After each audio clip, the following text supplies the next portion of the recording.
Moonlight fell like spun silk, cascading over Mount Hinder Frostmere. The waterfall thundered into the pool below. It shattered into a mist that caught the waning moon's cold glow. Flecks of silver scattered across the dark. Snow weighed down the pine boughs. A chill fragrance drifted on the air. The pool's surface mirrored a broken jade hook of a moon. Rippled and torn by the night wind, it spread shattered light across the water. Lyle stood at the pool's edge, arms crossed, eyeing Kaelan in sidelong. The moment their silence broke, they both looked away at the same instant. Her voice was cool, but a flicker of awkwardness she didn't even register hid in the corner of her eyes. Bathe first or break through first. Kaelan's voice came low and rough. You go first. I'll warm up. He turned, boots crunching fast through the snow, and vanished into the dark shadows of the pines and brush in a few strides. Lyle's lips pressed thin. Her hand moved to the sash at her waist, but her fingers froze there, unmoving, as if locked by the cold. She knew the bastard was facing away, honest as stone.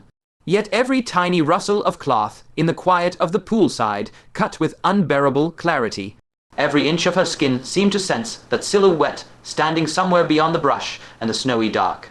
A heat that seared her nerves raw. She ground her teeth and called out, bitterness edging her voice, "Don't disappear on me. Find a spot, turn your back, and let me see the back of your head. That'll actually put my mind at ease." Silence from behind the pine for a moment. Then Kaelan slowly emerged from behind a snow-covered thicket, squatting down, and showed just the back of his head. He sighed, never heard a request like that before. Lyle stared at that head for 3 breaths, then finally began to undress. The soft sound of her outer robe hitting the ground. The whisper of her inner garment sliding from her shoulders and neck. Moonlight kissed the bearskin inch by inch, slipping from the curve of her shoulders to the fine lines of her collarbone, glowing with the warmth of polished jade. Layer upon thick layer of chest bindings still guarded her final secret. Lyle cast one more wary glance at that head, then drew a deep breath. The bindings loosened and fell away. Clouds broke open and the moon poured free. The moment the restraints were gone, the moonlight flooded down without obstruction, tracing the rise and fall of what no one had ever seen.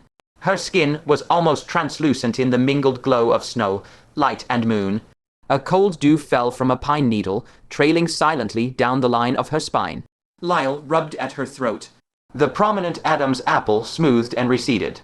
Jade fingers swept across her cheeks, melting the hard angles away, softening the contours. An oval face, lips like a cherry, a pair of phoenix eyes slowly opening, clear and bright as a still lake. Even without a trace of rouge, the allure in those brows and eyes could shame the snowy moon hanging over the pool. Behind the thicket, Kaelan squatted in the snow, the back of his head held perfectly still toward the water. But his battle-honed eyes had already reflected everything behind him as clear as a mirror. His heart hammered against his ribs like a war drum. Every muscle in his body was drawn taut as a bowstring about to snap. His fingertips dug into his palms until the knuckles went white. Brush branches jabbed his face. Snowmelt sluiced down his collar, cold biting to the bone. Perfect. Under his sleeves, the veins on his arms bulged like twisted cords. He crushed down the heat raging inside him, a flood about to breach its dam. His breathing had grown heavy by 3 degrees.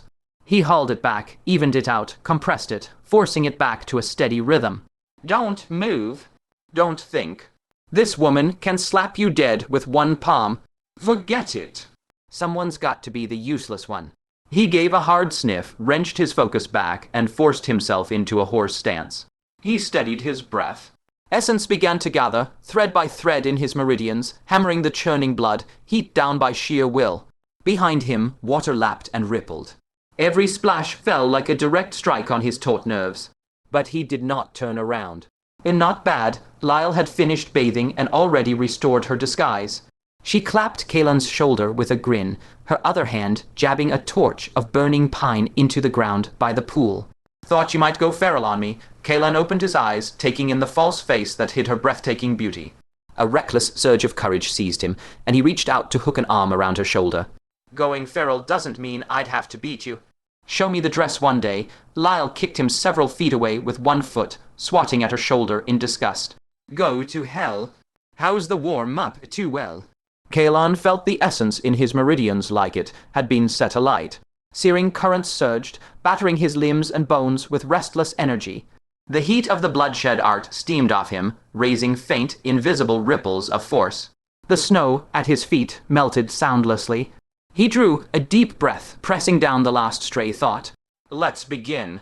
The moment you see me lose my mind, kick me into the water. Lyle crossed her arms, Phoenix's eyes narrowing to a dangerous slit. Just the first layer. Is it really that bad? Before the words finished, a sudden gust roared through the air. The clear moonlight was swallowed by racing clouds. Snow, spray, whipped at the pool's edge. The pine torch sputtered and cracked, sparks scattering, casting their faces in fitful light and shadow. Kaelan stared at the water before him and spoke abruptly. How about you first? Lyle cut him off, her voice a hard, affronted slash. You stood watch for me, I guard your back. Fair and square. All this dithering. Are you a man or not? The words choked him silent. Kaelan swallowed all the remaining protests. He gulped down a lungful of the night air, cold searing to his core, and steadied himself into a horse stance by the pool. Instructor Sun's heavy, meaningful gaze from the day sprang to his mind, pressing down like a shadow. But there was no time. He shut his eyes, and with one thought, ignited the bloodshed art. Boom! The moment his awareness sank inward, the howling north wind vanished from his ears, replaced by the fearsome roar of his own blood surging. Kaelan saw his blood, a dark red river churning through countless channels, threaded with wisps of scarlet baleful aura, like fire, serpents coiled in magma. It was no phantom sensation of Kai. It was savage life force, heating rapidly as the art drove it onward, almost burning through his veins. Steeling himself, he dragged that blazing tide of blood, balefire, and slammed it viciously into his right arm. Whump! Whump! His sleeve strained taut, the fibers groaning. The muscles swelled, bulging into view, veins twisting and knotting beneath the skin like living things crawling. As the baleful aura soaked into every fiber of muscle, his bones cracked in a chain of low, explosive pops, like bamboo joints bursting in a fire. Lyle, standing behind and to the side, saw it clearly. Kaelan's entire arm was swelling. Fine fissures split his thin shirt. Between his clenched fingers, a layer of pale, red baleful markings surfaced on the skin like ominous brands. He opened his eyes, and they were a frenzy of blood, red. The baleful aura, driven at full force, didn't stop at his limbs. It swept upward like a counter, current of poison, straight into his skull. Kaelan's breathing turned ragged, bestial. His pupils were a battlefield where reason and brutality tore at each other. He stared at Lyle with a gaze that nearly devoured her alive. A strangled rasp scraped from his throat. Lyle took half a step back, face blank, hidden force coiled and ready in her palm. If you can't hold it, say so. I'll kick you into the pool to clear your head. No need. Kaelan's jaw clenched tight, teeth grinding, each word crushed out between them. Reason's still here. Just the blood in my body feels like boiling oil poured on an ant nest, 10,000 needles stabbing, drilling straight into the marrow. Sweat already soaked his forehead, streaming, aiming down the twitching cords of his neck. In this frozen, snow-packed world, a visible haze of heat steamed off his body. Sweat flashed, dried by the baleful heat, only to drench him again in an instant. Every muscle spasmed involuntarily, as if countless insects were gnawing at his meridians from within, ripping him apart. Lyle watched his agony, and for a moment said nothing. Bannon's warning still echoed in her ears. The demonic art's backlash had come at last. A faint thought drifted through her mind. If he couldn't survive this, would it not be a kind of release? But her hand was already lifting. When she came to her senses, her palm was already pressed gently against the searing heat of Kaelan's back, right over his heart. Lyle sighed inwardly. So be it. The moment her inner Kai touched him, it was like a blade of ice thrust into a roaring sea of fire. Her essence was sharp, invasive, meant for killing. Lyle had to rein in its lethal edge with excruciating care, threading it through his ravaged meridians with an almost clumsy tenderness. The first collision of their two forces sent up an almost invisible, faint hum, like a frigid spring poured over white, hot iron, hissing and stirring formless ripples. The chaotic blood, rage churning inside Kaelan, bristled at the cold invasion, surging back in fury. Under that gentle but relentless guidance, it was stroked and flattened, thread by stubborn thread. The pain did not vanish, but the tidal chaos began to settle into a perilous sort of order. The rigid tension in his spine eased a fraction. Hoarse and low, he rasped, "Thanks, the Guardian's burden." Lyle's voice came strained, each word weighted with the effort of sustaining the flow of Kai. This is what a guardian does. No need for thanks, she paused, breath tight. But it only numbs the edges. It won't cure you. In this state, do you really mean to force the breakthrough? If it's impossible, Kaelan shuddered, clawing at memory through the pain. Just now, the agony was so fierce, I forgot something. Instructor Sun gave me a pill. Only just remembered. Maybe it's meant for this, a painkiller. His hand did not move. The wind shrieked. Snow lashed across the frozen pool. Inside Kaelan the blood, Rage crouched like a beached dragon, snarling, barely chained, waiting for his next choice. Lyle's voice dropped to a whisper, sharp as a blade's edge. Maybe. But think. If you spend the rest of your life clutching that pill, it becomes the chain the demon sect welds around your throat. Instructor Sun taught you with everything he had. Maybe he never believed you'd betray him. Did he ever speak of such things? Kaelan gave no answer. The gale through the rock cracks whipped their robes into wild banners. His hand had crept inside his garments. His fingertips brushed the cold wax seal of the bloodsteel pill. He yanked his hand back as if scorched. In his mind flashed Instructor Sun's face, hesitating on the verge of words, then faded. Left behind were Lyle's words from days before, grinding through his skull, asterisk trust no one. Not me. Not even Instructor Sun, asterisk he shoved the pill deep into his pocket. His knuckles whitened to bone. The blood, rage shattered its dam. Molten fury poured through his meridians like liquid iron. Kaelan's stance collapsed. His body curled against the shattered stones at the water's edge. Joints cracked near to breaking. Muscles convulsed in wild, uncontrollable seizures.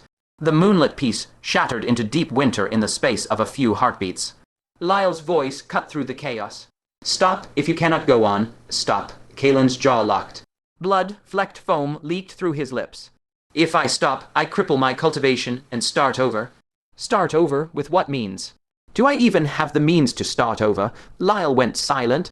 Crippling one's cultivation never meant beginning anew. It meant the root of all talent was destroyed. No advance. Not 1 inch. Ever again.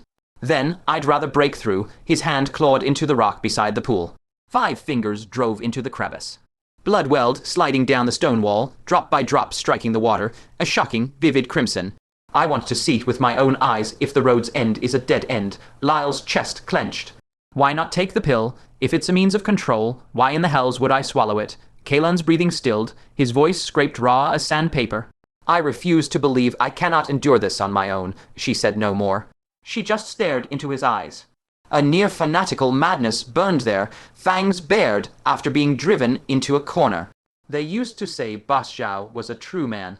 Lyle had always scoffed. A man who blushed and bent over if a woman so much as touched his elbow. What kind of man was that? But in this moment, a sudden certainty seized her. Here was a man of iron. Still gripping the rock, Kaelan laughed. Low and ragged, but absolute in its conviction. At least this once, I'm not relying on their pill. I'm relying on you, Lyle froze. At the same instant, something shifted. She sensed the raging, rampaging blood, rage inside Kaelan settling, subsiding with incredible speed. His swollen muscles relaxed. Only a faint layer of crimson blood. Kai shimmered quietly around his fists, flickering eerily under the moonlight. You broke through. Her voice carried raw disbelief. Yeah, he clenched his fist, then released it. Power surged through his fingers, distinct and unfamiliar. He spoke only 2 words, thank you. Lyle shook her head. She had merely guided a sliver of energy. A drop in the ocean. Kaelan had still been in agony. The tremor in his voice spoke of pain not yet faded. In such torment, most couldn't even gather their thoughts. Apart from a true soul of iron who could grit their teeth, swim against the current, and force open the gate by sheer will alone. He hadn't relied on Lyle. He'd relied on himself. But the barriers ahead would only grow more perilous. How many more times could he endure? Kaelan's weak breathing hadn't settled, but a grin spread across his face. Our misfortunes turned into luck. Look, Lyle followed his gaze downward. In the pool's depths, the traces of blood from his fingertips were converging. Threads of blood mist rose from the bottom, twisting like living things, coiling around one another. They shaped themselves into a sinuous dragon, formed scales and claws distinct, head raised as if swallowing the sky. The crescent moon, reflected in the water's heart, lay coiled within the blood dragon's embrace, the moon's shadow rotating soundlessly. Waves of red light pulsed outward layer by layer, dyeing the entire rock face a deep, dark crimson. A blood dragon coiled around the moon. Lyle stared at the vision, her expression caught between grief and joy. She said nothing for a long while. Kaelan's excitement cut through his gasps. This must be what they've been looking for. You've got more experience, what is this? It took a long moment before Lyle answered, her voice low. A restriction has opened. Either a hidden door now exposed, or a death trap prohibition dissolved. Whichever it is, it's close. It won't be far. Kaelan forced himself upright and scanned the surroundings. The spray of the waterfall struck his face. His eyes locked on the falling water immediately. I'd wager if there's a hidden door, it's behind there. Lyle followed like a sleepwalker. The hollow behind the waterfall. She had checked it long ago. The blood god cult had searched it countless times. Nothing. But if the restriction had only just awakened, this was the most likely place. They passed through the curtain of water in an instant. Countless droplets smashed against them, sharp as blades, stinging skin raw. Cold seeped through soaked clothes, boring into the marrow of their bones. And then they both held their breath. The empty stone hollow now blazed with starlight. Across the half-domed rock face, innumerable points of light seeped from deep within the stone, flickering like a captured stretch of night sky sealed alive inside the mountain's heart. Kaelan swore under his breath. Lyle steadied herself, gaze sweeping the star map. This is the Azure Dragon star chart. The formation unlocks only by tapping the stars in the correct sequence. She reached out, gathering a thread of light at her fingertip. The moment her Kai touched a star, the chart rippled, a ring of light spreading outward. From deep within the cavern came a low, resonant hum of restriction energy. But the ripple faded after a single cycle, and the star map sank back into stillness. Lyle pulled back his hand, expression dark. The logic is sound. But we're missing the key piece. The sequence is wrong. Kaelan frowned. If Lyle couldn't crack it, he had even less hope. But the hidden thing was already exposed. Who knew how much longer the seal would hold? If someone else snatched the prize first, that would be the true bitterness. For now, this place should stay undetected, Kaelan said, his mind racing through options before he made a decisive call. They've searched it countless times already. They won't wander in again without cause. We have a few days to find the key ourselves. Lyle turned back toward the pool. The vision of the blood dragon circling the moon had faded. Frostmere lay still as polished jet, its surface bearing no trace of what had passed. Kaelan's voice dropped low. Our greatest hope of escaping our current straits lies right here. The next morning, a biting wind dragged shredded snow across the training grounds, carving fine veins of ice into the earth.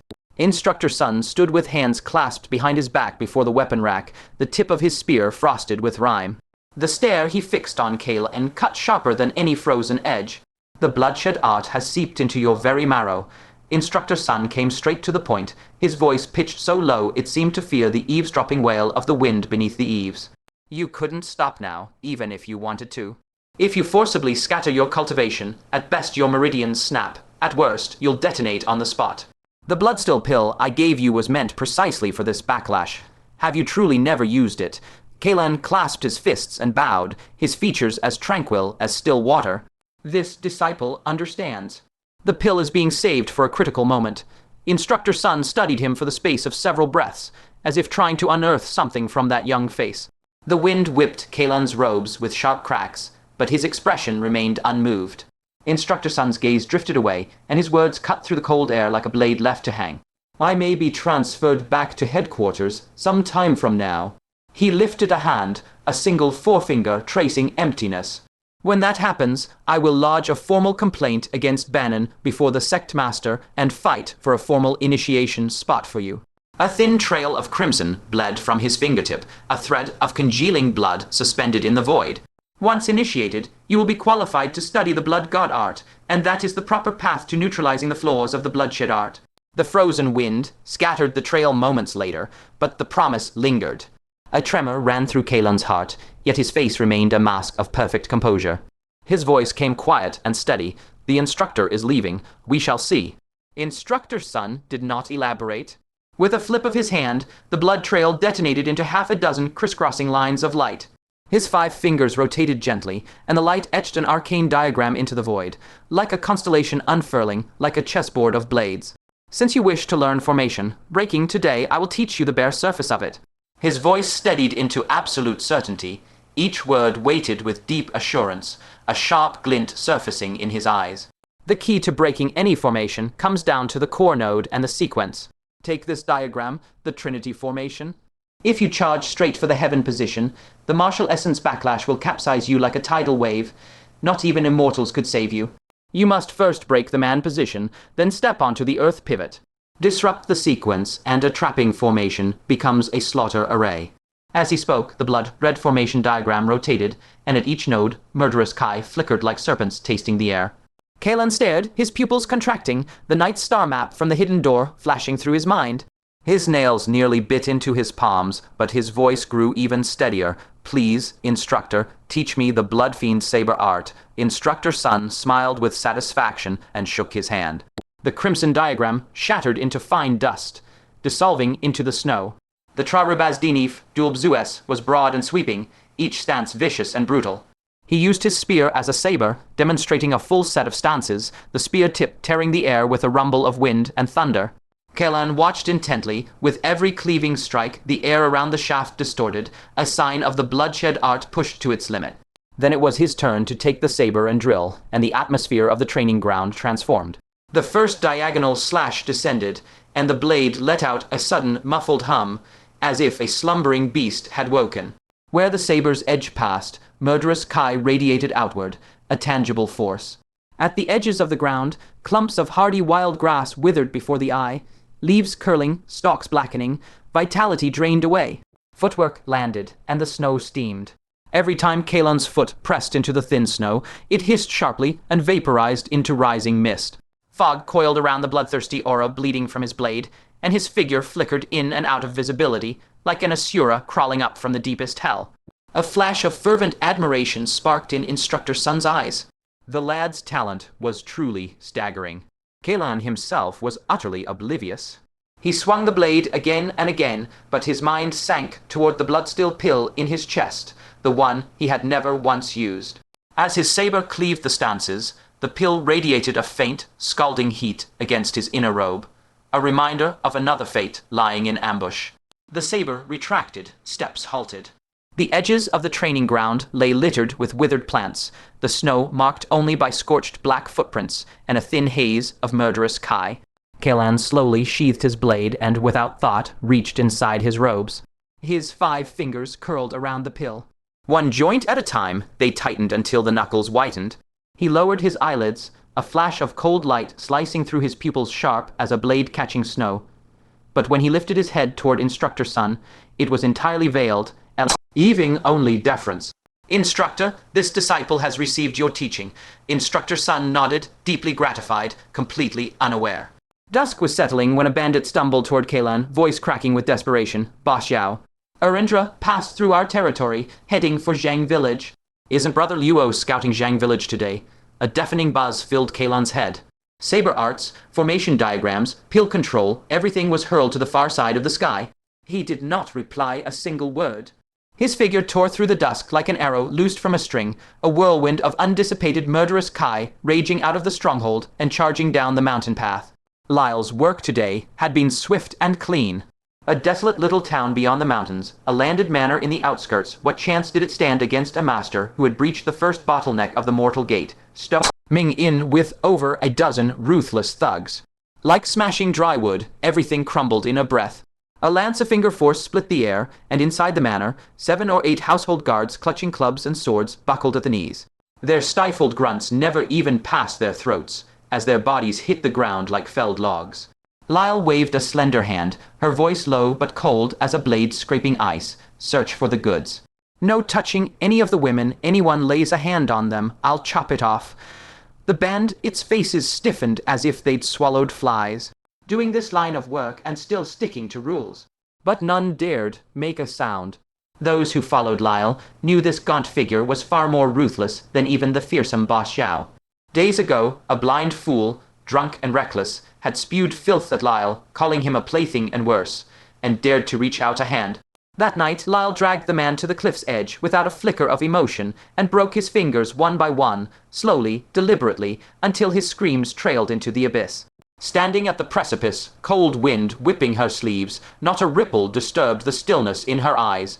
Lyle reported back that the man had slipped and fallen, and no one pursued it. In those chaotic times, lives were weeds inside the camp too.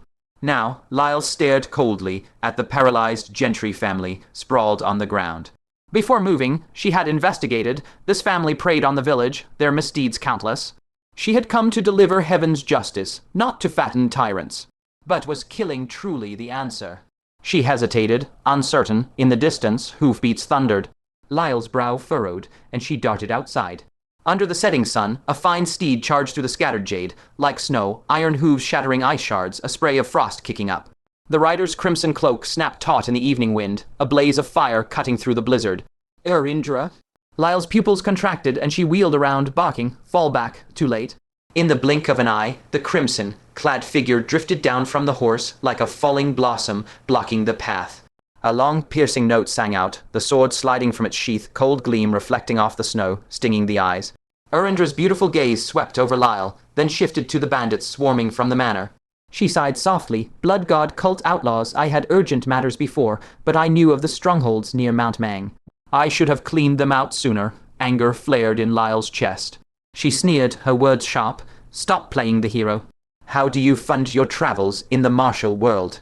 Robbing the rich to feed the poor, same as us. Indra paused, not angered, but amused. I do rob, actually. But I rob your kind. Few band it's dared argue with her, and Lyle was one.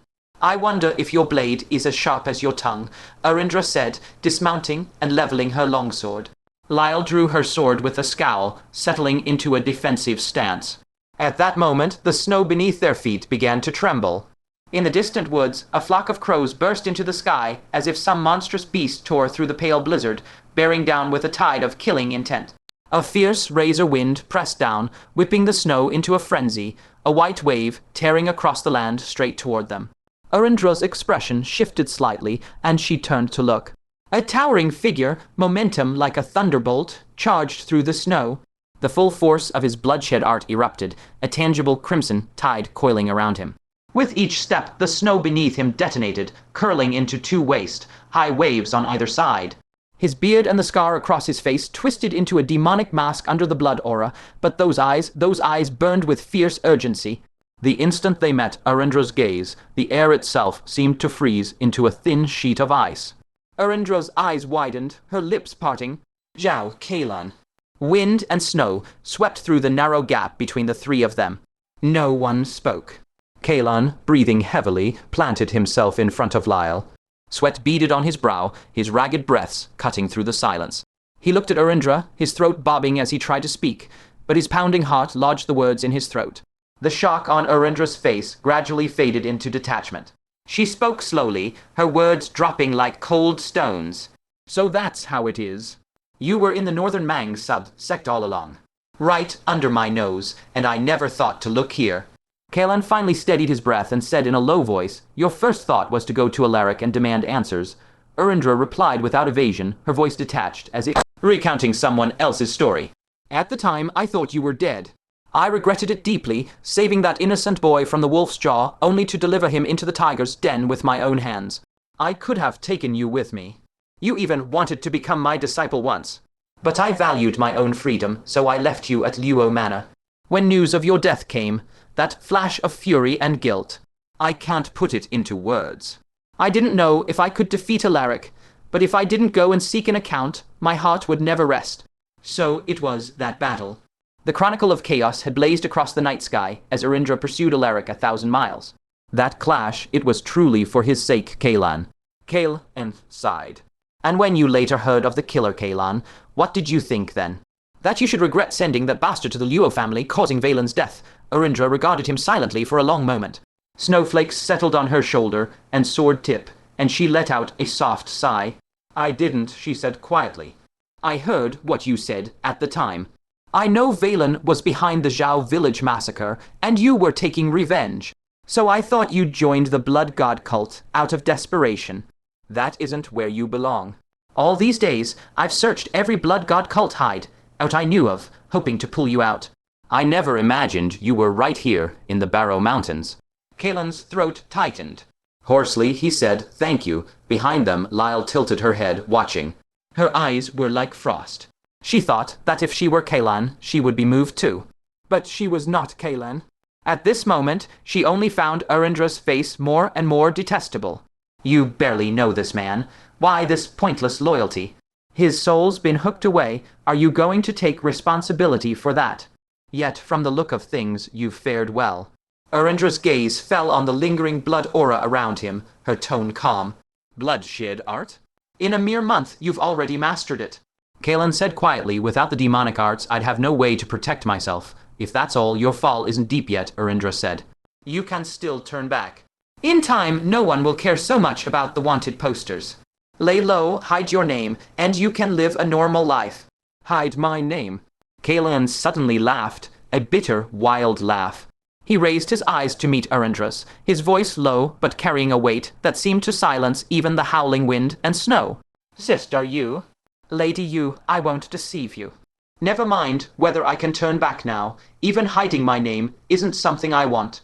I didn't come into this world to idle away in the countryside. The wind swept the wild hair from his forehead. His scar gleamed faintly in the dying light of the sunset. Killer Kaelan. Arindra felt a tremor in her heart. Those 6 words seemed to howl past once more on the wind. The standoff with Arindra lasted only an instant. So, this is why you came today, to aid these bandits. Arindra reined in her horse, her crimson cloak snapping in the mountain wind. The warmth in her eyes faded degree by degree, turning sharp as a blade in the dark. Are you going to tell me you had no choice, trapped in a den of demons? Kaelan did not evade her gaze. His voice was flat as stone. No, only because it's her behind me. Behind him, the corner of Lyle's mouth lifted almost imperceptibly. Arindra missed the weight buried in that single word, asterisk, her asterisk, and took it for nothing more than sworn brotherhood. Her eyes slid past Kaelan's shoulder to glance at Lyle behind him, and her lips pressed thin. This person is your friend. Through life and death, the faint smirk on Lyle's face bloomed into an irrepressible, gloating grin. Arindra was silent for a long beat. The mountain wind teased loose strands of hair at her temples, and her crimson robes billowed like a dying flame in the twilight. She let out a low sigh, so faint it nearly drowned in the wind's howl. This person has not harmed anyone. The women of the manor are unharmed. Leave. She wheeled her horse. Its hooves crushed gravel on the mountain path with a clean, brittle crack like something fracturing. Whatever bond we once had ends here. From this day, we are strangers. Consider the youth I spent a month tracking already dead. She did not look back.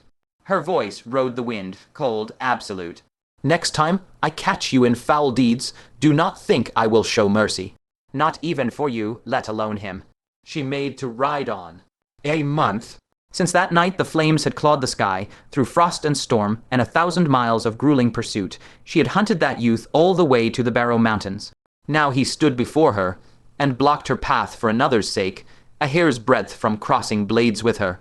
Even Lyle, watching the crimson figure recede, felt a pang of rueful sympathy. That robe snapped wide at a bend in the trail like a faded banner, freighted with the desolation words could not carry. Lady you. Kaelan called out.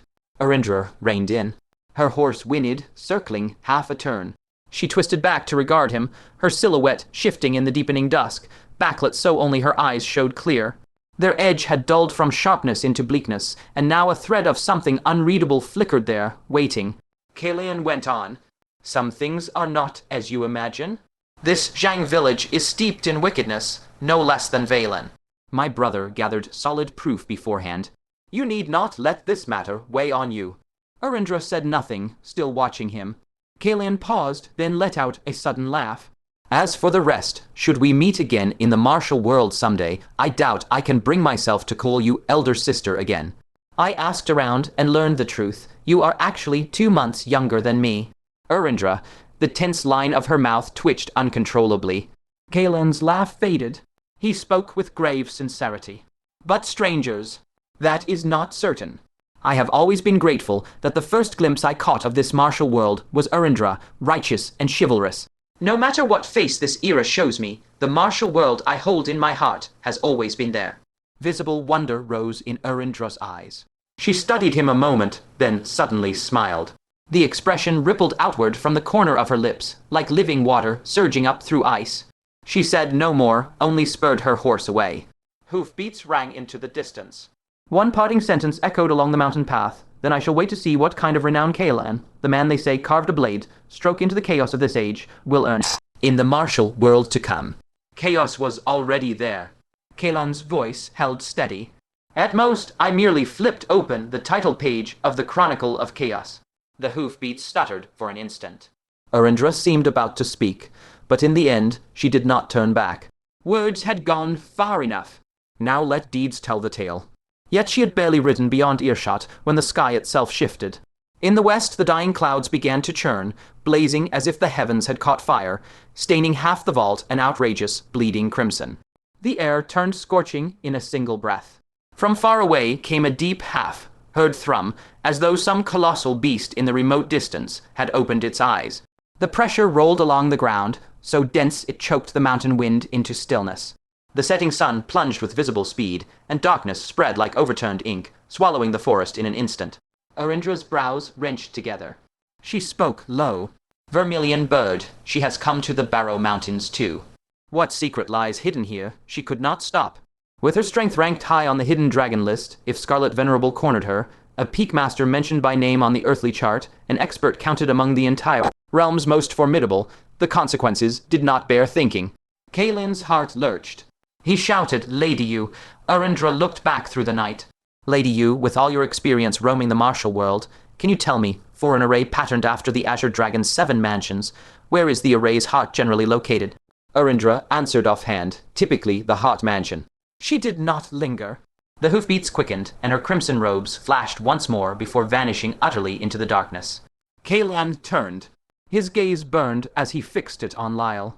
Lyle's gaze burned back at him. For her sake, Kaelan severed every tie to Arindra. The martial world of his dreams, the chivalrous heroine of legend, none of it measured up to Lyle. What bound him to Arindra was barely a thread of acquaintance, a debt of gratitude perhaps, but nothing more. Had she truly been crushed by disappointment and drawn her sword to strike him down, no one would have been surprised. Yet Kaelan staked his life and planted himself squarely before her. A cozy warmth bloomed in Lyle's chest. She figured Kaelan might now offer a few sweet words. Say the right thing, make her happy, and she might even let him hold her through the night. Then she heard Kaelan's voice, cold and direct. "Vermilion bird has come. Odds are 9 out of 10 she's here to oversee the excavation of that secret. We move tonight." Delay, and it will be too late. The smile on Lyle's face froze. Color drained from her cheeks bit by bit, and she bit down hard on her lower lip. The fortress seethed with noise and fever, unaware that a lone swordswoman had nearly wiped out an entire squad. Everyone buzzed with fervor over the news passed down from above. Captain Fang was severely punished by Scarlet Venerable, almost had the bones pulled out of him. Deserves it, but the Venerable ordered everyone to search. Whoever finds it gets the Blood God art, an entry to the core of 4 Symbols sect. That kind of boldness makes Fang look miserly. The object carries its own divinity. Fate will grant its great boon to the worthy. The cult wants to find exactly that kind of talent. Fine words. But as they spoke, those in the conversation grew wary without realizing it, studying their companions' faces with fresh, guarded eyes. Destiny's favor was singular, and everyone here was a rival. Amid the crowd, Kaelan let out a scornful snort. He tugged Lyle silently away from the clamor and made straight for the pool beneath Mount Hinder. 1 moment later, and someone might have headed this way to search. With Arindra's words, breaking the puzzle of the array became straightforward. Lyle already had some knowledge of formations. The two plunged behind the waterfall. Empty space surrounded them. The star map lay embedded in the stone wall, its faint stellar radiance glimmering. Kaelan exhaled in relief and kept his voice low. "Which one is the Heart Mansion?" Lyle glanced at him, said nothing, and silently pressed a star. Kaelan realized it was the very brightest star in the entire configuration. He could not help glancing at Lyle too. If it was that simple, Lyle should have solved it long ago. The thought flickered and died before he could voice it. Lyle's fingertip did not stop. She pressed the remaining star points in quick succession. The instant her fingertips tapped the constellation map, starlight bloomed along the stone's carved veins, rushing through the grooves like living water. The star map blazed brighter, and the entire cavern groaned with a dull tremor. Rubble pattered down from above. The mist of the waterfall exploded outward under a silent shockwave of air, spraying them with a gust of damp, cutting cold. The star map split down its center. A passage yawned open, barely wide enough for one person. As the fissure widened, a blast of stale air roared out, whipping their robes and snapping their hair back in a violent gust. "It's open." Kaelan's eyes lit up, but he leashed his excitement. His long blade rang clear as he drew it. "Don't rush in." "The air could be poisoned, no. Let me scout ahead." Lyle sighed. "No need. I train internal martial arts. My sensory perception is sharper than yours." "We can enter." "I'm just not sure if there's a guardian spirit or something. We'll need to be careful." Kaelan didn't argue. He angled his body, bladed his sword forward, and slowed his breathing to a near hush. The moment half his body slipped past the entrance, all light from outside was severed as if by a single slash.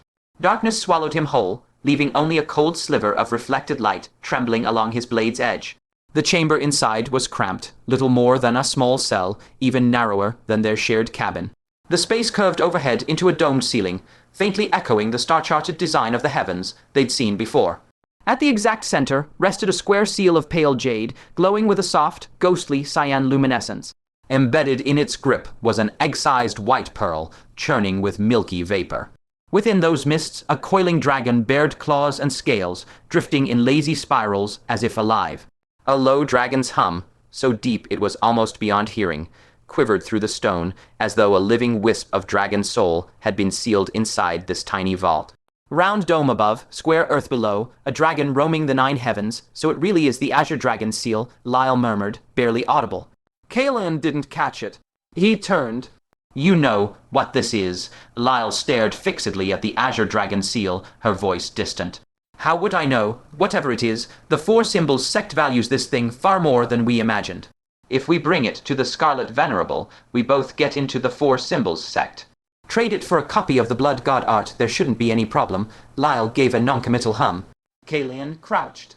Blade steady, he advanced the tip inch by inch toward the azure dragon seal. He didn't dare take chances.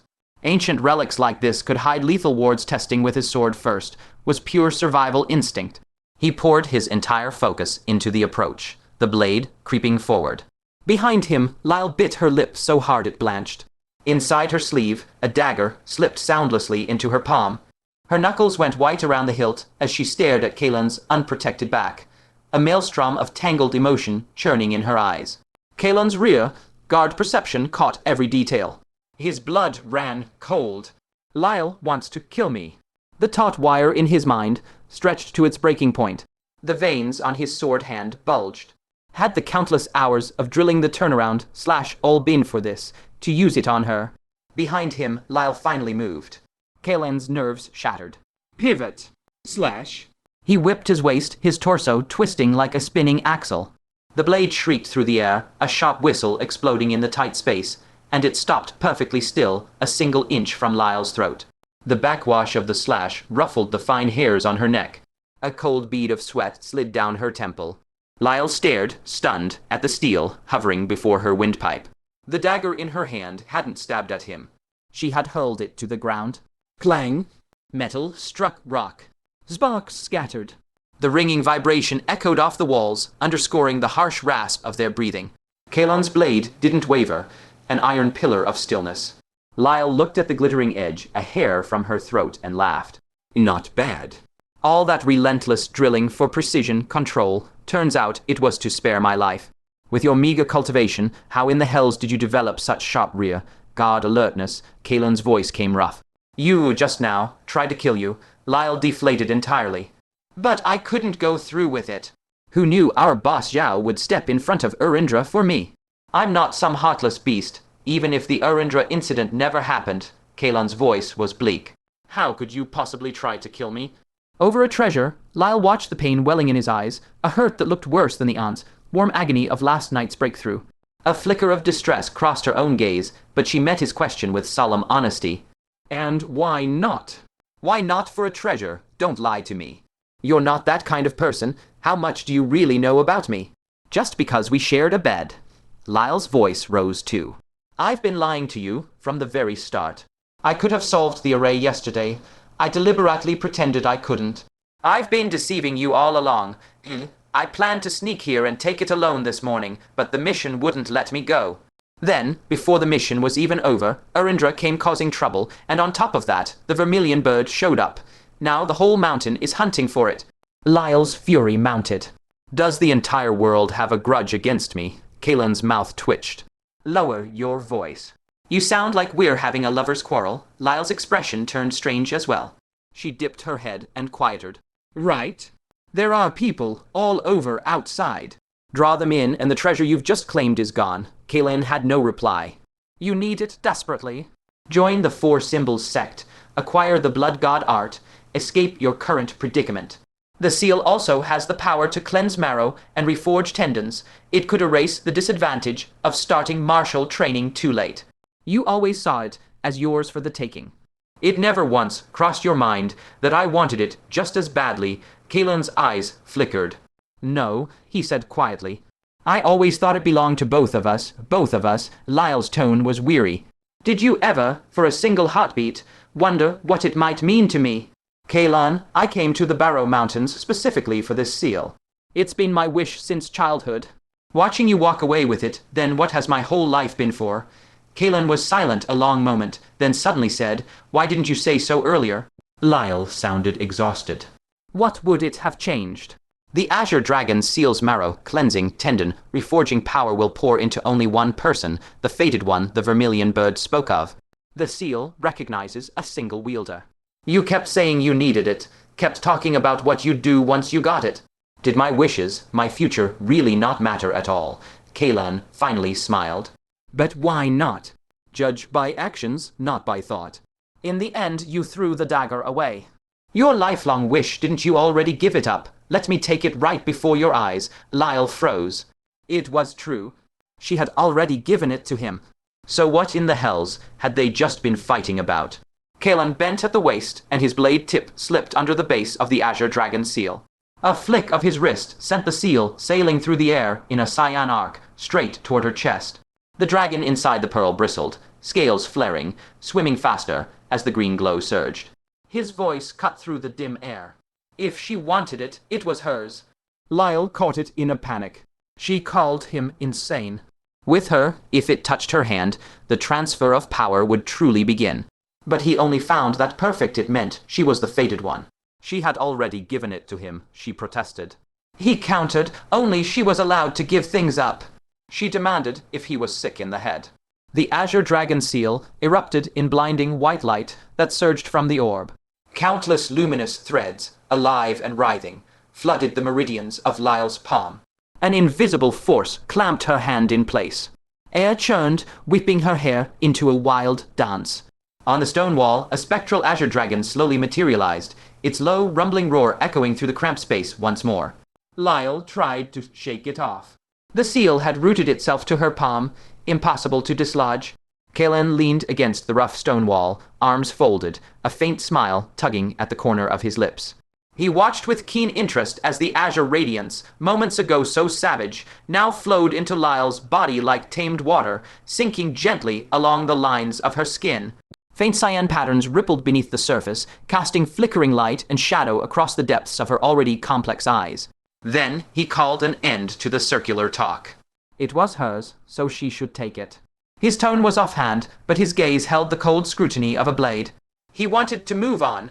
He still didn't believe she had wanted to kill him just for that reason. She had warned him long ago not to trust her. He sensed she had wrestled with killing him before. Lyle bit her lower lip and said nothing. Kaelan's smile widened as if the life and death struggle moments ago had never occurred. He asked for the rest. For instance, what exactly was her relationship with Lord Luo? Lyle stared at him, dazed. The fading afterglow of the Azure Dragon seal traced the side of her neck like a tiny bolt of cyan lightning. Then she laughed, a laugh that swept away the shadows that had haunted her eyes for days, bright and soft as the rippling light on the pool outside the cave. Her voice was light, almost mocking. She said it wasn't what he thought. Lord Luo wasn't her biological father. It wasn't some cliched tragedy where he had killed her brother. She had no fondness for Luo family, father and son, only hatred. So it had nothing to do with that. Kaelan's expression remained impassive. He guessed she was no household servant by birth, and didn't bear the name Luo. She admitted he had guessed right. Beneath his rough exterior lay a clear mirror hidden in his heart. No, wait, she corrected herself. He was an idiot. He agreed, yes, a moron. Lyle shot him an exasperated glare. After a long moment, she reclaimed the gravity of the topic and said quietly that he had probably figured it out by now. Her real surname should be Zia. The moment the words left her lips, an unnerving stillness suffocated the cave. Water droplets, clinging to the rock tips, hung suspended, refusing to fall. Even the wind seemed to have its throat seized by an invisible hand. Kaelan's pupils contracted sharply. The smile still clung to his lips, but his eyes erupted into unfathomable storms. Lyle's voice unfurled slowly in that dead silence, detached, as if recounting a story that had nothing to do with her. The reflected waterlight on the stone wall behind her flickered eerily, flashing broken images, a blade thrust at an emperor's dragon robe, a withered hand falling limp beside a cross. Dilly in a shabby courtyard. She told him her mother had been the former holy maiden of the Four Symbols sect. She had gone alone to assassinate Zyrax. That tyrant had somehow grasped some secrets of the ancient Azure Dragon, matters that formed the foundation of their sect's faith. Her mother mistakenly believed he was a heaven-sent holy son. She abandoned the assassination and swallowed his lies about cooperating with the sect, willingly giving herself to him. Kaelan's brow furrowed. He said once she realized the deception, she should have come to her senses. Lyle laughed coldly. Come to her senses. When he discovered she was pregnant, he lied about having to return to the capital after being away so long, promised to send for her in a few days, and vanished like a stone dropped into the sea. She named her Chich, Izylia, the foolish woman's last lament. Then Lyle's voice iced over. Later, her mother tried to forcefully restore her martial arts to confront him in the capital. But her agitation caused a Kai deviation. She didn't last a few years before she died of regret. Before her mother died, steeped in despair, she taught Lyle only one thing: the Zia family's empire, whoever wanted to protect it, let them. As for her, she just wanted it destroyed. The cave seemed to plunge into an ice pit. The last gleam of the Azure Dragon seal faded from Lyle's eyes. Kaelan watched her in silence, then gave a very slight nod. Lyle reined in her emotions and slipped on her mocking smile again. As for the Luo family, Vaylin was only a few months older than her. At the time, the Emperor's men were not at the manor, so Lord Luo hatched his crooked plan. When the Emperor sent someone to inquire, he gave vague, misleading answers, making everyone believe the prince was Vaylin. Kaelan's voice held disbelief. A mere provincial baron meddling in the battle for succession, did he have 9 lives?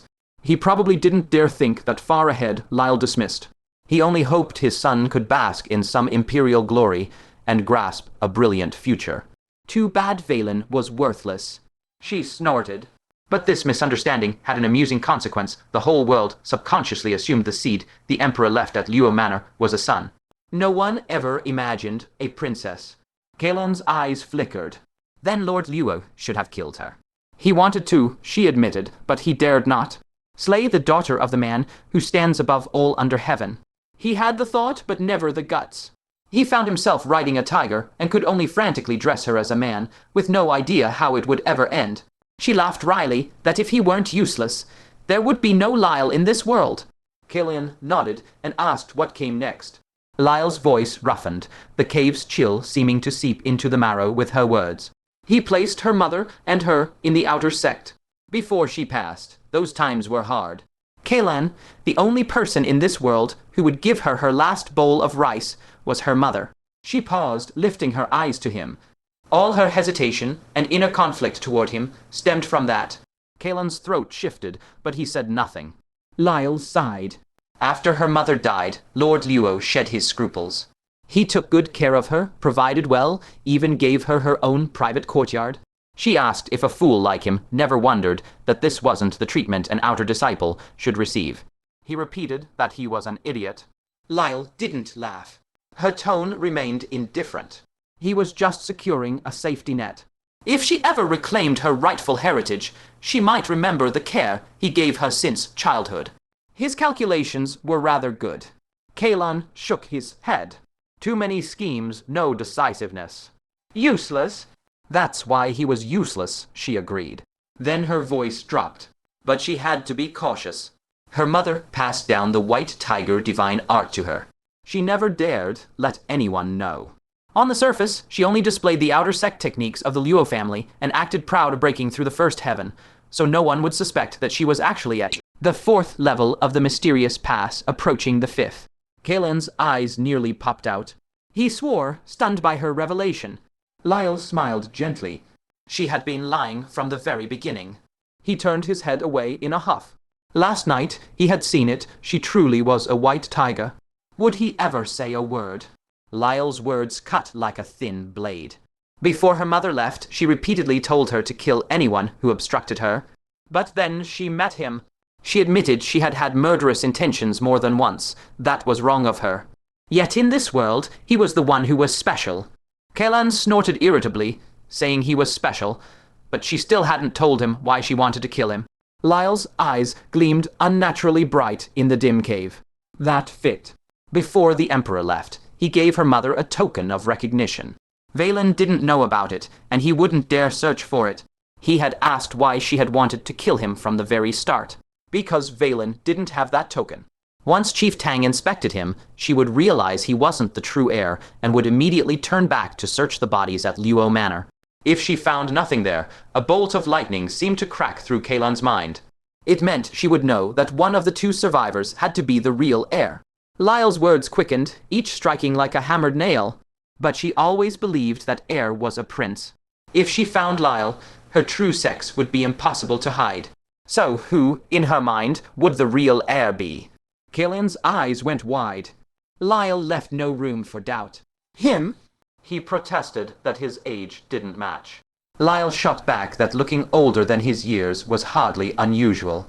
Didn't Valen appear roughly his age? So long as he kept his mouth shut, who would know his real age? He was just an idiot who blurted out to Arendra that he was older than her. Kaelan was left speechless. She pressed on. Even if they suspected he might not be the one, they could force the identity onto him anyway. As long as a prince lived, the situation hadn't fallen apart completely. For that, they wouldn't even need him to produce the token. They could fabricate one for him. Kaelan's lips moved, but in the end he only released a breath. A smile touched Lyle's lips. So reasonable. So plausible. So you never once thought you might have stolen my identity, Lyle murmured, her voice like a silk thread drawn tight. I despise that identity with every fiber of my being. But having it snatched away, I despise that even more. Put yourself in my place. Wouldn't you want to kill that person? Kaelan released a slow breath. I would. That reason carries far more weight than squabbling over treasures, even if it does reek a little of overthinking. I accept it. He shook his head. Still, the very outer disciple overlooked when the 4 Symbols sect and the blood god cult raised everything to ash that nobody turned out to be the true heir. If Scarlet Venerable ever learns the truth, she'll cough blood until she drowns in it. The corner of Lyle's mouth curved upward. The 4 Symbols sect only ever wanted the prince dead. Had they known I was female, I might never have been a target at all. A pause. From a certain angle, I am the rightful inheritor of the 4 Symbols sect's legacy. Towards the Emperor, I feel nothing but loathing. I have no wish to acknowledge him, Kaelan nodded. You've always wanted to join the 4 Symbols, sect above all else. And you're the most suited for it, so whether it's stolen treasures or a stolen identity, Lyle's hand slipped into her robes. There is no difference. A glint of jade. A flick of the wrist. A circular pendant carved with a dragon spun free from between those slender fingers, arcing through the stale cavern air. The cave was dark, pitch dark, but along that spinning arc, the dragon carving caught a stray sliver of light, and for the span of a single breath, the dragon's eyes seemed to shift. To watch. To come alive. The jade landed precisely in Kaelan's palm, warm and unnervingly smooth. Lyle withdrew her hand, her tone flattening to absolute indifference. From this day forward, that prince is you. 4 Symbols sect and royal identity are irreconcilable. I must choose one path. Having chosen the sect, this thing has become nothing but dead weight. If you don't want it, throw it away. Kaelan did not answer. He stared numbly at the jade in his palm. Round, carved with a dragon. A perfect match for the pattern on that location card. After all the wandering in circles, the object had truly fallen into his hands. A chill shot through his core, cold as a blade slipped between the ribs. If the observing eye on that card belonged to him, then what about the other things on that card? Before the thought could take shape, the jade pendant changed. A single point of golden light flared to life in the dragon's eye socket, piercing the gloom like a needle's tip. Then a thin current of Kai seeped out from the stone, drilling through the skin of his palm, burrowing into his meridians. The veins along his forearm bulged visibly, something alive, something hungry, slithering beneath the flesh. The golden radiance spread, surging up his arm, over his shoulder, cascading outward through every limb and every bone. A torrential force of inherited power was scouring him from the inside. Kaelan's scalp felt ready to split open. He shook his arm violently, but the jade pendant had rooted itself deep, fused to his palm as though they had always been one creature. He jumped on the spot like a man possessed. Stone chips spraying from beneath his stomping feet. A curse tore from his throat. What the hell is this? Azure dragon or some damned slug that glues itself to everything? Lyle's laughter shattered the cavern's silence. It ricocheted off the narrow stone walls, shook droplets of water loose to fall in a glittering shower. She laughed until her body folded, until her shoulders heaved. Yet in the corners of her eyes, tiny flecks of moisture caught the faint light. Impossible to tell whether she mocked the cruel machinery of fate, or grieved for a woman buried unremembered as an outer disciple, her very existence erased. The lingering power of the inheritance faded. The jade slipped from Kaelan's palm. He was still steadying his breath when Lyle bent down and picked it up, the stone still warm from his skin. She turned it idly between her fingers, and her voice settled back into its usual cool composure. A winter pond frozen smooth. This has nothing to do with the azure dragon. The true prize is with me. She tilted her head. By any logic, this trinket is far inferior to the azure dragon seal. At the very least, it lacks the power to scour marrow and reshape meridians. If every little token could embed a sliver of intent and churn out prodigies by the batch, that would be defying heaven itself. A fingertip tapped the pendant. A pale glimmer of dragon markings swirled across the cavern walls, then vanished. Kaelan understood in a flash. The azure dragon seal was the condensed life's work of an ancient era. This jade was nothing but a casual token left behind by the Emperor Zyrax. If such a small object could rival that degree of fortune, then the number one name on the heavenly chart would not be human at all. It would be a god. Most likely, it simply imparts a cultivation art. Lyle's gaze lifted to meet his. The cavern's dying light reflected in her dark eyes. It grants the child a measure of self-defense and a mark for future recognition. Jade can be shattered. Jade can be counterfeited. A cultivation art. Never, she paused, head tilting just slightly. If you still don't want it, you don't have to learn it. Kaelan drew a deep breath. He shut his eyes and turned his sight inward. A wisp of dragon Kai was seeping in through the gate of origin, warm as a spring stream in the third month, rising slowly along the governing vessel. Everywhere it passed, his meridians felt scoured by gentle water. The scorching, bloodthirsty restlessness coiled tight in his dantian. Neutralized, inch by inch. A faint reddish mist lifted from his skin. As he breathed, two tiny vortexes of air spiraled at his nostrils, keening softly in the sealed chamber. No marrow scouring. No forced opening of the extraordinary meridians. It was simply a circuit for true Kai, a foundational internal art. Yet that wisp of presence had endured in the jade for 16, perhaps 17 years without scattering. It could harmonize with another body. It could run its prearranged course. It could even distinguish gender before unlocking. Worthy of the man who topped the heavenly chart. With this strand as a catalyst, Kaelan did not need to build true Kai from zero. He had stepped straight through the gate. He opened his eyes. Something complicated flickered in their depths.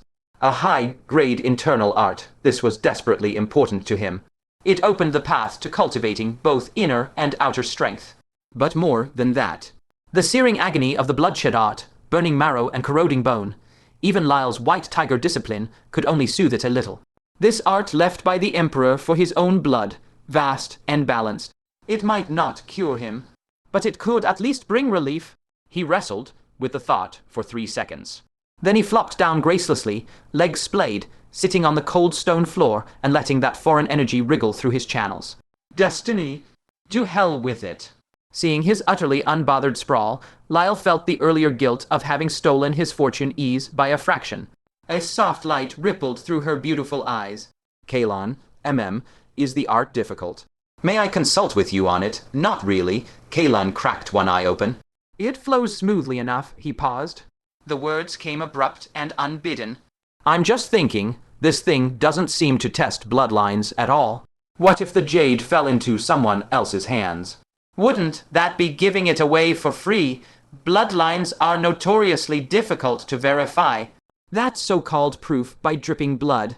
True kin may not merge, while a complete stranger's might. Lyle shook her head slowly. I imagine he did set a blood barrier. Perhaps it just so happens, a small, almost ironic pause. Your blood types are compatible. Kaelan did not know whether to laugh or cry. This world might thrum with mystical power, but it clearly had not reached the point of splicing DNA. Blood type compatibility was indeed wildly, absurdly random. Lyle's expression stilled. Her voice dropped lower, softer. Besides, he probably believed Mother was immensely powerful. Uninjured. Healthy. Merely pregnant. There was no reason she could not protect a piece of jade. A cold edge entered her tone. The old emperor, as a man, was trash to the extreme. Kaelan snorted inwardly, but kept his voice level. If he could bear not to see his wife while she lived, why not bring the child to the capital after her death? The so-called number one under heaven is that petty. I am not him. How would I know what he was thinking? A faraway look settled in Lyle's eyes. Guessing is no better than bandits spreading rumors. Kaelan fell silent. What gnawed at him was not merely the specter of royal scandals. It was tangled threads, the location card, transmigration, a destiny that felt increasingly like a snare drawing tight. But Lyle was right. Idle speculation now was useless. Facing the Emperor himself. That was the only true answer. As he brooded, the soft glow around Lyle abruptly condensed. A sharp gleam flashed through her eyes. The fifth layer of the profound gate. The azure dragon seal had broadened her meridians, cleansed her marrow, shattered the bottleneck that had defeated her for so long. From this moment forward, her path stretched wide and unobstructed. The white tiger's lethal sharpness and the azure dragon's vastness intertwined, illuminating each other. Her future achievements could no longer be measured by ordinary standards. She exhaled quietly. I still feel I have taken advantage of you. Kaelan let out a short laugh. Still dwelling on that. Can you tell me about the azure dragon seal? You said you wanted it since childhood. Does it connect to your mother? Lyle nodded. Her gaze drifted toward the stone wall. The remnant glow of the azure dragon seal still rippled across the rock, faint, blurry afterimages, shifting like half-remembered dreams. Within that dying light, a vision flickered. Stars falling like rain. A sacrificial altar cracking, tortoiseshell fractures spreading wide. A woman in blue bending down to lift a jade seal from the rubble, a seal dripping with cyan light. The image flared once, and was gone. Lyle's voice grew distant, as though speaking from the far side of a vast chasm. The mound, the hill where the dead are laid to rest. In the last epoch, this place was the tomb of an emperor, a beat of silence, deep as the abyss. The azure dragon seal is in truth an imperial jade seal. Kaelan went still. Stunned, silent. Emperor not emperor. King not king. 1,000 chariots and 10,000 riders marching through the Barrow Mountains. How many eerie connections lay between this world and his own? He looked up, voice barely above a whisper. The last epoch. What exactly was that? Deep within the imperial tomb, the air was an icy shroud of ancient secrets. Kaelan's mind spun with questions unasked and truths half-revealed. Her voice broke the silence, soft but carrying the weight of a fallen world. I was too young then. Mother didn't say much. She only told me the world experienced a great annihilation. Most of what we know now comes from surviving records. No one has actually seen it. Like those figures you once asked about, Yao and Jai, Kaelan's thoughts raced. A reset button for Earth's server. No, that made no sense. No emperor on Earth was entombed in the Barrow Mountains with an azure dragon seal. She continued, her tone a measured cadence of grim legacy. The imperial tomb here houses the azure dragon legacy of the last epoch. Dragons and emperors are deeply entwined. The tomb's true restrictions lay out of sight at the underground altar. The four symbols sect breached it years past. stripping all the grave goods. From their ancient records, they learned of the Azure Dragon seal, a legacy left by that emperor for the fated alone. The inheritance itself carried no peril. It only awaited the ordained moment. Kaelan's voice cut through the cold. Then why come for it only now? Her response was a murmur, heavy with buried grief. The one handling it back then was my mother. You could say her recognition of the current emperor was swayed by this very matter. Later, that handler vanished without a trace, and the Four Symbols sect lost the thread. I imagine it took many years before someone unearthed the secret again. She lifted her eyes to his. I didn't even know the exact location, let alone that it required the blood, fiend aura to manifest. In that light, the true fated one is you. No wonder guilt had engraved itself into her soul. But Kaelan felt a rising certainty. This legacy was always destined for Lyle. If he claimed it, he would cleave the path from her fate. What shaped the heart was simply the one you chose to behold. An old verse surfaced in his mind. I gaze upon the green hills, and the green hills, I fancy, gaze back at me. He saw Lyle bow her head, twisting in silent torment, and his throat seized. Suddenly, he stood. One step erased the space between them. Lyle retreated on instinct, her shoulders meeting the icy stone. No more escape. His shadow engulfed her. Kaelan braced an arm against the damp wall, caging her within his frame.